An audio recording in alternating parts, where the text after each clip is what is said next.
Alors, si vous étiez venu dans cette chapelle il y a une dizaine d'années, vous l'auriez trouvée très différente. Les peintures étaient sales, entre autres la voûte que vous voyez toute claire, toute belle, elle était devenue gris, sale, et sur les murs la même chose. Et le plus grave, c'est que les vitraux n'existaient plus. Pourquoi? Parce qu'à la guerre de 1914, les vitraux qu'on avait mis en place à la fin du XIXe siècle avaient disparu à la guerre. Non pas que la chapelle ait été bombardée proprement dit, mais il y a eu des explosions, des chutes d'obus dans le quartier, et l'onde de choc provoquée par les explosions a fait voler les vitraux en éclats. Donc on n'avait pas assez d'argent pour refaire des vitraux. On a mis du verre incolore, du verre dépoli, du verre cathédrale comme on dit, qui a vieilli, qui s'est sali, qui s'est cassé et même qui commençait à devenir dangereux. Alors on s'est dit, eh bien, il faut faire quelque chose, et on a profité des réparations faites à la toiture, et également on a profité du nettoyage de la façade de la chapelle, donc un grand programme de restauration de la chapelle. Donc on en a profité pour donner à la chapelle de nouveaux vitraux. Et c'est ceux que vous avez maintenant. Autant ils sont maintenant colorés, joyeux, presque multicolores, autant il y a 10 ans, c'était gris, triste et sale. Voilà. Alors, qui est-ce qui a fait ces vitraux?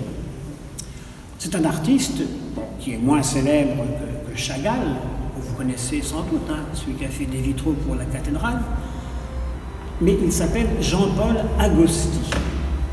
C'est un Français d'origine italienne, hein, Agosti, c'est un nom italien. C'est un homme qui a maintenant, il est né en 1948, donc vous voyez, donc il a 75 ans si je compte bien, voilà.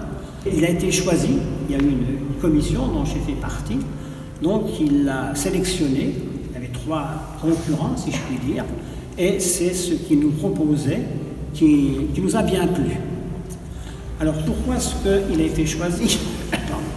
Bien parce qu'il est venu en apportant la maquette du grand vitrail qui est au fond, la grande verrière dont je vous parlerai après, et tout de suite on a vu que c'est ça qu'on souhaitait, car on voulait que ce soit des vitraux modernes, hein, non pas de faire des vitraux style ancien pour s'accorder à l'architecture qu'on appelle néo-gothique.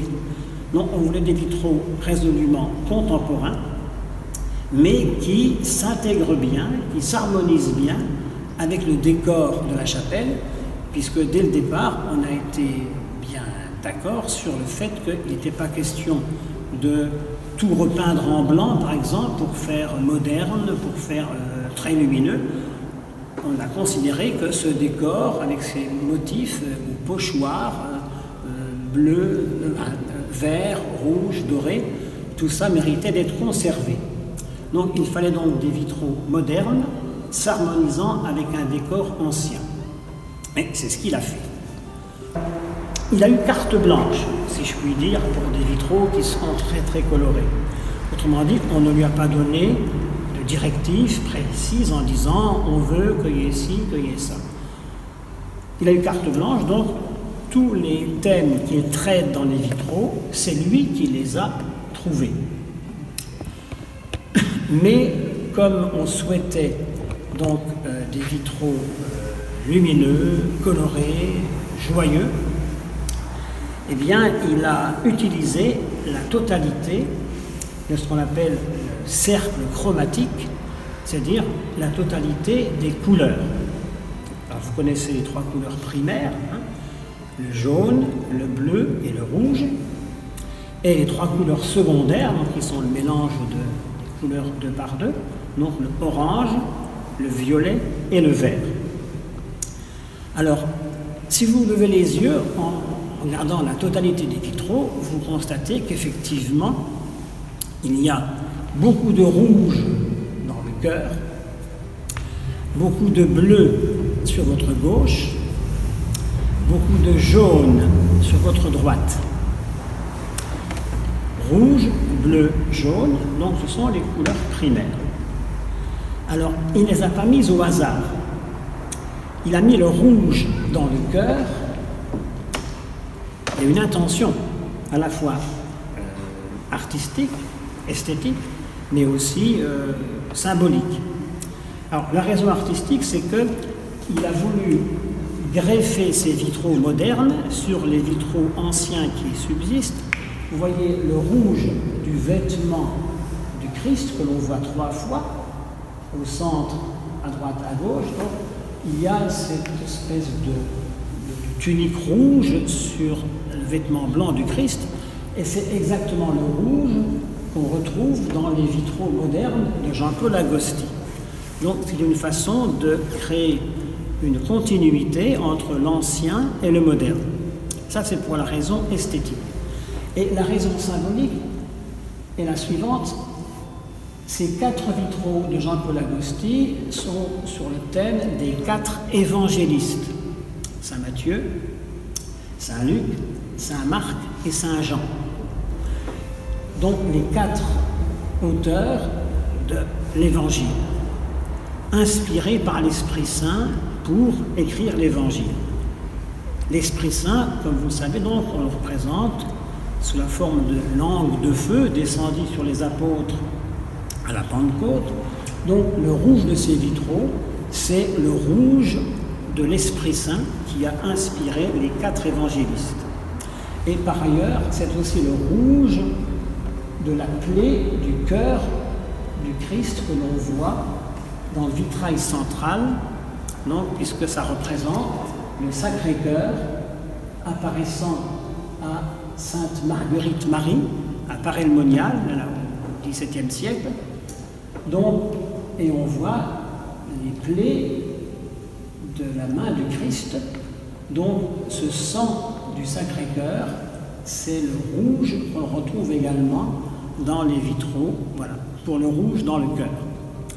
Alors, pour ce qui est des 2 autres couleurs, le bleu et le jaune, il a mis le bleu sur votre gauche, mais ça correspond au nord, puisque la chapelle est orientée vers l'est, l'est étant devant vous, le nord, le sud et l'ouest. Donc il a mis au nord le bleu, qui est une couleur qu'il appelle nocturne, par opposition au jaune en face, qui est une couleur du jour, qu'on appelle couleur diurne. Et vous voyez, toute la partie gauche, toute la partie du nord, est d'un bleu de ciel constellé d'étoiles. Alors qu'en face, on le verra mieux quand on pourra se déplacer un peu, donc c'est le jaune solaire, le jaune diurne. Donc l'opposition nuit-jour.